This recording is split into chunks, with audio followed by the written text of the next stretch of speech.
తెలంగాణ రాష్ట్రం కొరకు తెలంగాణ ఉద్యమం మొదలైనట్టు అలాగే ఇప్పుడు బీసీల కోసం బీసీల ఉద్యమం మొదలైందని చెప్పొచ్చా రాజ్యాధికారం కోసం? ఎప్పటి నుంచి ఒక అండర్ కరెంట్ నడుస్తూ ఉన్నది బీసీలలో. రాజ్యాధికారంలో ఈ రాజ్యంలో వాళ్ళకు వాటా లేదు అనేది బీసీ లోపల ఒక అండర్స్ట్ ఉన్నది. ఒక ప్రాపర్ లీడర్షిప్ లేకపోవచ్చు.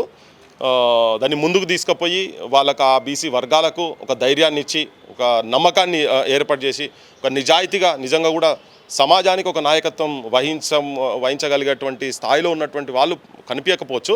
కానీ లోపల మాత్రం ఎప్పటి నుంచో మాకు మోసం జరుగుతున్నది, దగా జరుగుతున్నది, అన్యాయం జరుగుతున్నది అని చెప్పని బీసీ సామాజిక వర్గాలలో ఉన్నది. ముఖ్యంగా బీసీలు అంటే బ్రిలియంట్ అండ్ క్రియేటివ్ కమ్యూనిటీస్ ఏదైతే ఉన్నదో వాళ్ళంతా ఇప్పుడు మ్యాక్సిమం ఏంటంటే వృత్తుల మీద ఆధారపడినటువంటి వాళ్ళు మెజారిటీగా ఉన్నారు. ఇలా ఆ వృత్తులు మొత్తం పోయినాయి, ఉపాధి పోయింది. ఆ కార్పొరేటీకరణ మొత్తం వచ్చిన తర్వాత అన్ని మెకనైజ్డ్ వచ్చిన తర్వాత వీళ్ళంతా వలసలు పోతున్నారు. దాదాపు భారతదేశంలో 23-24 కోట్ల మంది వలసలుగా బయటికి పోతున్నారు.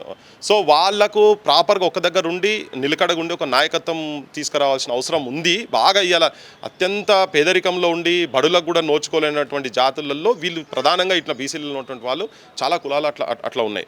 సో డెఫినెట్గా ఇప్పుడు ఒక కొత్త చర్చ మాత్రం చాలా రోజుల నుంచి జరుగుతూ ఉన్నది. ఎప్పుడైతే రాహుల్ గాంధీ బీసీలకి ఇక్కడ మేము 42% రిజర్వేషన్స్ ఇస్తాం, రాజకీయ పరంగా కావచ్చు, విద్యాపరంగా కావచ్చు, ఉద్యోగాల పరంగా కావచ్చు రిజర్వేషన్స్ ఇస్తామని చెప్పి మేనిఫెస్టోలు అయితే పెట్టిండో.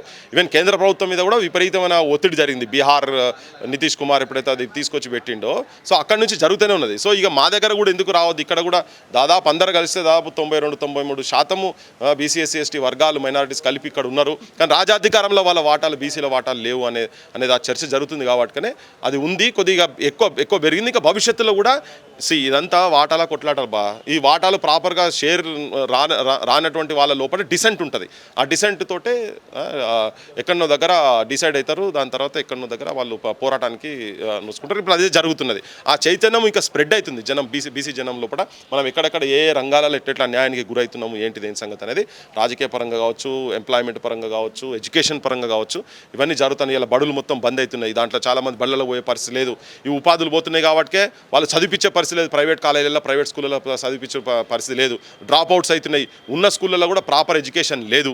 సో ఇటువంటి అన్ని ఇవన్నీ బీమార్ వస్తే చచ్చిపోయే పరిస్థితి. ఇప్పుడు నిన్న కాక మొన్న చాకలైల మనమడు వైద్యం అందలేక తెలంగాణ పోరాటాలకే ప్రతీక ఆడిబిడ్డ, తెలంగాణ ఆడిబిడ్డ సాకలైలమ్మ మనుమనికి ముఖ్యమంత్రులు వీళ్ళందరేమో మేము వాళ్ళని ఆదుకుంటాము, చూసుకుంటాం, వాళ్ళ ఇంట్లో ఒక పదవి ఇస్తా అని చెప్పిండ్రు. ఆమె రజకు సంబంధించినటువంటి బిడ్డ. సో ఇది వాళ్ళ ఇంట్లో వాళ్ళ మనవనికే వైద్యం ఇయ్యలేని పరిస్థితిలో నేను అంతకుముందు ఒక 4-5 రోజుల కింద 3వ తారీఖు పోయినా నిన్న కాక మొన్న చచ్చిపోయిండు. విజ్ఞప్తి కూడా చేసినాం అన్ని రాజకీయ పార్టీలకు, అన్ని పార్టీలకు, అందరి నాయకులకు. అరే రాయనైనా చూసి కనీసం ఒక చిన్న హాస్పిటల్ వేపిర్రి, వైద్యం మంచిగా ఇప్పించాలని చెప్పాను. అట్లా వైద్యం ఇవ్వకుండా కూడా కాటికి పోతున్నటువంటి వాళ్ళు చాలామంది ఉన్నట్టే. ఇట్లా చరిత్రలో నిలిచేటువంటి కుటుంబాలు ఉన్నాయి, పేదరికంలో ఉన్నటువంటి వాళ్ళు కూడా ఉన్నారు. అందుకనే ఇవన్నీ అడ్రస్ చేయాలంటే డెఫినెట్గా రాజకీయ నాయకత్వం కూడా మంచి నాయకత్వం ఉండాలి. అందులో ఎక్కువ నష్టపోయిన వాళ్ళు ఎవరైతే జాతులు ఎత్తున్నాయో వాళ్ళ చేతులలో కనుక అధికారం కనుక ఉండేది ఉంటే ఆ వర్గాలకు న్యాయం జరుగుతుంది అనేది మా ఆలోచన మాత్రం ఉన్నది. అలాగే స్థానిక సంస్థల్లో బీసీలకు రిజర్వేషన్ ఎలా ఉందో చట్టసభల్లో రిజర్వేషన్ బీసీలకు రిజర్వేషన్ వస్తే ఈజీగా ఉంటుంది కదా పోటీ చేయడానికి. ఇప్పుడు రేపు అది కూడా ఒక డిమాండ్ ఉంది. డెఫినెట్గా స్థానిక సంస్థలలో ఇప్పుడు 42% చేస్తున్నారు, పెంచుతామని చెప్పారు. 18%లోకి వెళ్ళి 42% చేస్తామని వీళ్ళు చెప్తా ఉన్నారు. అది రేపు అసెంబ్లీలో పెడతారట. అది అయిన తర్వాత కూడా నిజంగా కూడా చట్టసభలలో కూడా అది డిమాండ్ ఉంది. ఆ డిమాండ్ మీద కూడా వర్క్ చేయాల్సిన అవసరం ఉంది. దాని మీద కూడా ఆలోచన జరుగుతున్నది, బ్రెయిన్ స్టార్మింగ్ జరుగుతున్నది. ఆ పోరాటాలు కూడా జరుగుతాయి రేపు భవిష్యత్తులో. మొన్న జరిగిన ఎమ్మెల్సీ టీచర్ గ్రాడ్యుయేట్స్ ఎలక్షన్లో బీసీలు మనమే ఎక్కువ బీసీ నినాదంతో వెళ్ళారు. ఎందుకు గెలవలేకపోయారు?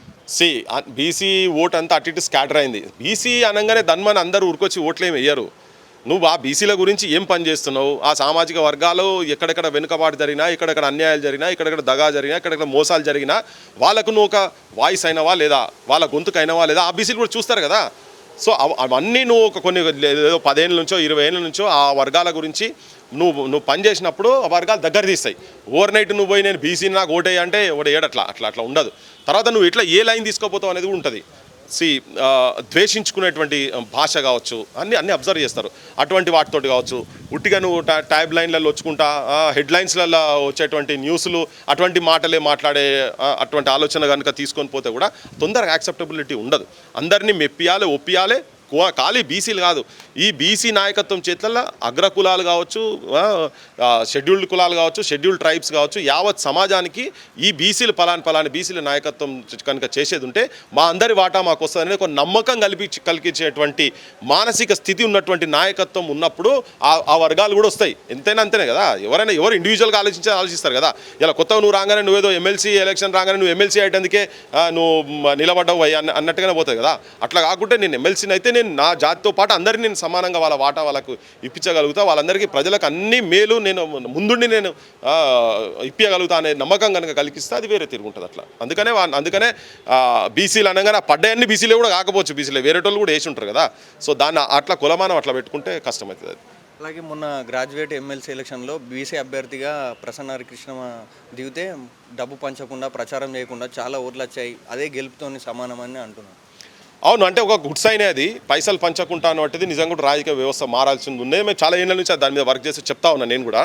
ఇప్పుడు గ్రామ పంచాయతీలో ఒక సర్పంచ్ కావాలంటే నీకు 50 లక్షలు 60 లక్షలు కోటి రూపాయలు లేనిది మామూలు చిన్న పల్లెలలో కూడా ఎలక్షన్ కొట్లాడే పరిస్థితి లేదు. సో వాడు రేపు పొద్దుగాల గెలిచిన తర్వాత ఆ సర్పంచ్ ఏం చేయాలి మరి, గెలిచిన తర్వాత అవినీతి చేయాలి. ఏడికెళ్ళి సంపాదించిన 50 లక్షలు అంటే కోటి రూపాయలు 50 లక్షలు అంటే ఎంత ఫండ్ కావాలి ఆ గ్రామానికి. సో అవినీతితోనే పని సరిగా జరగదు.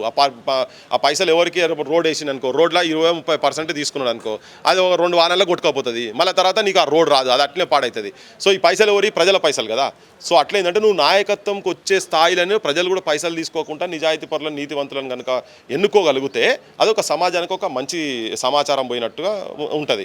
ఇప్పుడు ఇక్కడ తను ఒక ప్రయత్నం చేసిండు, మంచిదే, అది వెల్కమ్ సైన్. అట్లా అన్ని జాగాలు అట్లా జరగాల్సిన అవసరం ఉంది. ప్రజలు కూడా అటువంటి వాళ్ళని ఆదరించాలి. ఈ పైసలు ఉన్నోళ్ళు వీళ్ళందరూ ఏంటంటే వాళ్ళ ఆస్తులు కాపాడుకుంటేందుకు, వాళ్ళు ఇంకా పెద్ద పదవులు పొందేందుకు 2 గన్మెన్లు ఉంటే 4 గన్మెన్లు కావాలి, 4 ఉంటే 6 గన్మెన్లు కావాలి. ఈ క్రేజ్ల బడిగా కొట్టుకోపోతున్నారు. జనం కూడా అటువంటి వాళ్ళని కన్సిడర్ చేసేటువంటి సిచ్యువేషన్స్ కనబడుతున్నాయి. అట్లా కనుక లేకుండా ఉండేది సమాజం నిజంగా ఒక మంచి దారిలో పడుతుంది. బీసీల పార్టీ తిన్మార్ మల్లన్న పెడుతున్నాడని ఊహాగానాలు వస్తున్నాయి, పెడితే ఎలా ఉంటుంది అది తెలియదు నాకు. ఒకసారి తనది ఏందో మొత్తం బయటకు వచ్చిన తర్వాత చూద్దాం తన ఏమేం ప్రణాళికలు ఏంటి, ఏం సంగతి. అందుకే ఎవరైనా బ్యాక్గ్రౌండ్ చెక్ చేస్తారు, బ్యాక్గ్రౌండ్ చెక్ జరుగుతుంది. ఓ పెళ్లి సంబంధం ఇక నీకు లగ్గం చేసుకుంటే నీ లగ్గమైందా, నీ లగ్గం చేసుకుంటేందుకు నీ పిల్లలు చూడాలంటే తరాలు చూస్తారు కదా. లవ్ చేయకపోతే మాత్రం నేను చూస్తారు వెనక బ్యాక్గ్రౌండ్ ఏంది, పేరెంట్స్ ఏంది, చిన్నాయలు ఏంది, పెద్దనాయలు ఏంది, తాతలు ఏంది, అంతా చూస్తారు కదా. అవన్నీ అన్ని చూసినాకనే చేస్తారు కదా. అట్లా ఎవరు చేసినా ఎవరు పెట్టుకున్నా కానీ అటువంటి అన్ని కన్సిడరేషన్స్ ఉంటాయి. అవన్నీ కనుక ప్రాపర్గా జరిగేది ఉంటే జరుగుతాయి. అవన్నీ చూస్తారు, అవి చూసినాకనే ఉంటుంది ఏదన్నా. కానీ అవి ఏం చేస్తారు, ఏంది, ఏం సంగతి, నీ నౌకరు ఉన్నదా, జీతం ఉన్నదా లేదా, రేపు పొద్దుగాల ఏమైనా దంద చేసి ఎన్ని పైసలు సంపాదిస్తావు, మా పిల్లకి ఎన్ని ఇస్తావు, ఇవన్నీ ఉంటాయి కదా. అట్లా ఇది కూడా ఒక కుటుంబంలో ఒక పెళ్లి చేసేందుకు ఎన్ని చూస్తారో ఇటువంటి కూడా భవిష్యత్తుకు సంబంధించినటువంటి కూడా కొంచెం జనం తక్కువ చూస్తారు కావచ్చు, కానీ చూసేటోళ్ళు చూస్తారు. ఒపీనియన్ మేకర్స్ ఉంటాయి. అవన్నీ సమాజం యాక్సెప్ట్ చేస్తే చెప్పలేము.